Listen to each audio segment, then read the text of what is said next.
guess so.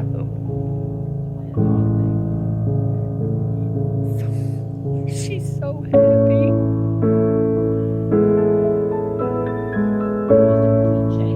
I know, it's completely different. Maybe not. Maybe she's able to like control her enthusiasm better. Oh, she's like, I think you okay. She loves to have her cheeks rubbed. Just a gentle red, like she'll close her eyes.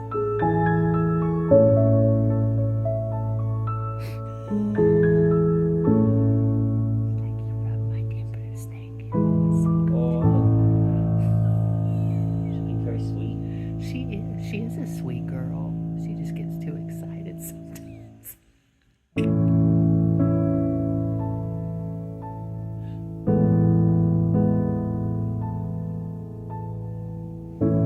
at her ears.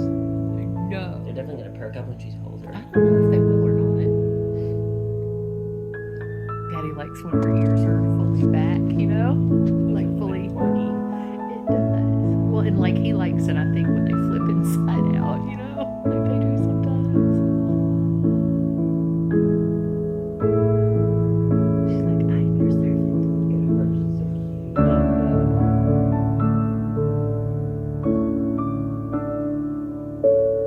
She loves her boy.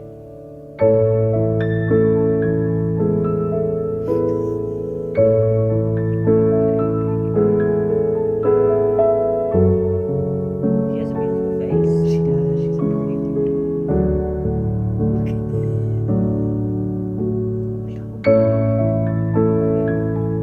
Sometimes she just holds hands with me. You know, in the morning she don't want to get out of her crate. And she'll just lie there while we commune and do cooking. Look how sweet she is. She's so sweet. She's like, this is the life, man.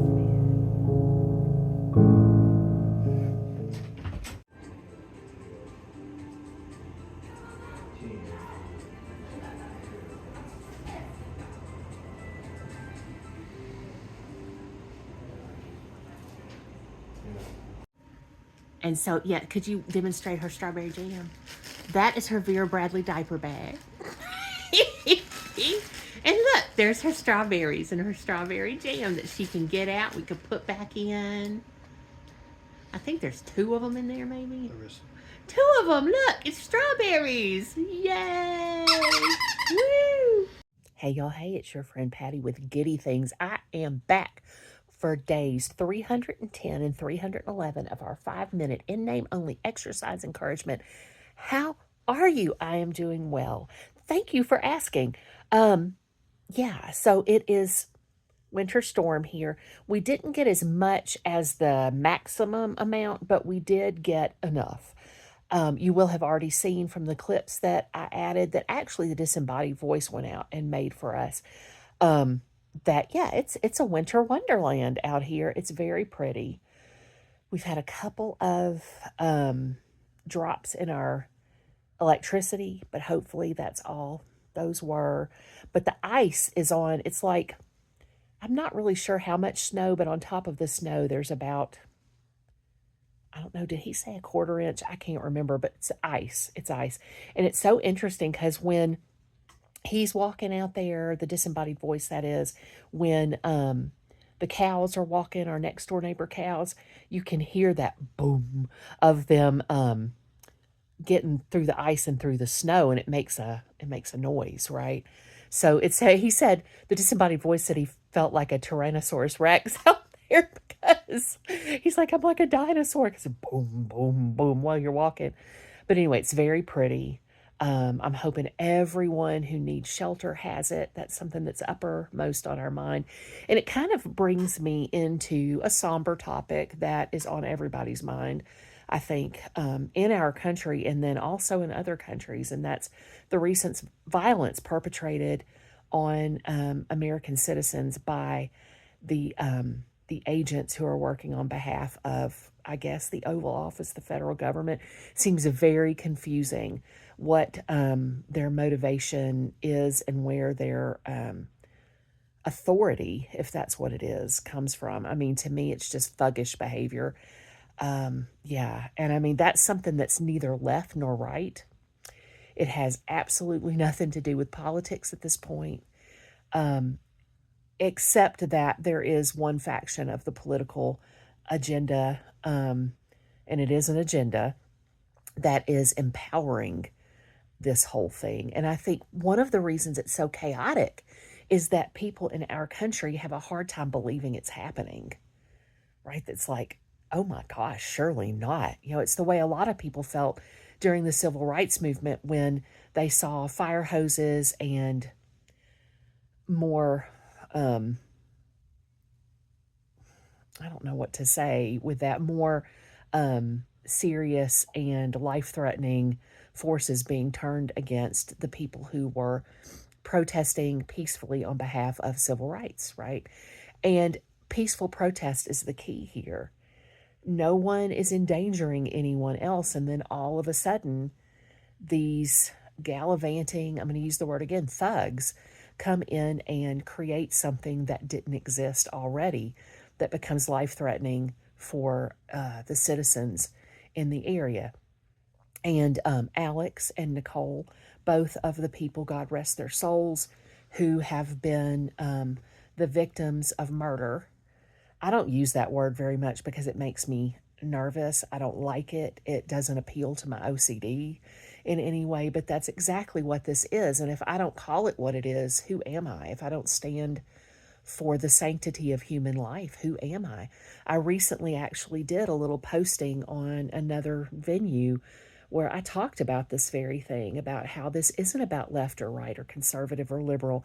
My mom and daddy, God rest their souls, and may they be peaceful in heaven, absolutely conservative people would never have supported the kind of thing that we see going on with the ICE agents. Never, ever, ever would have said that that's okay. I mean, if you look back to one of the most conservative examples that you can find, that is Barry Goldwater. Barry Goldwater essentially said what people like Pete Buttigieg are saying right now.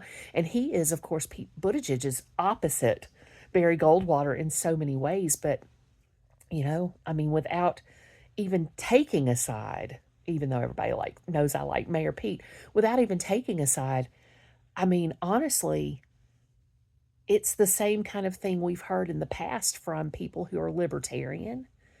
Where are the libertarians right now? I mean, I'm not a libertarian, but I certainly respect and honor everybody else's right to be, you know, who they want to be and be on the side, quote unquote. I'm on the side of love. I'm on the side of God. Whatever Jesus says, that's my side. But where is that argument? You know, this is one of those times when the government, in whatever form, is treading on its citizens. So where is that? Y'all, I'm sorry. I just had to say all this because I come on here to give peaceful and calm moments. But there are moments in our history where you can't be silent about certain things without being complicit in some way. And I am not complicit with all this violence unleashed on our fellow citizens. These are our neighbors whom we have been commanded by the Lord God to love. Not very complicated. Love God, love your neighbor as yourself. Oh my gosh, let's reiterate that. Love your Lord God with all your heart, mind, and soul, and love your neighbors as yourselves. That's it. So that's what this is going to be about today, apparently, because it's just so important that we know where we stand and that we examine our beliefs and that we find them on the side of our Creator. So I hope you know how loved you are. All that serious talk, I do want to bookend that with an absolute call for you to know how special and valued you are. That is why all of this is so important, is because of the sanctity and the value of your human life, of your human soul. That is what all of this is about. My goodness, indeed it is. You are so loved. I love you so much. And all of this honestly outrage that I feel and hurt that I feel has to do with how much I love you. I hope that you'll continue to go with us in peace and love, to serve others, stand up for others. Please do continue to pray for the whole wide world, our hurting country, and the beautiful Ukraine.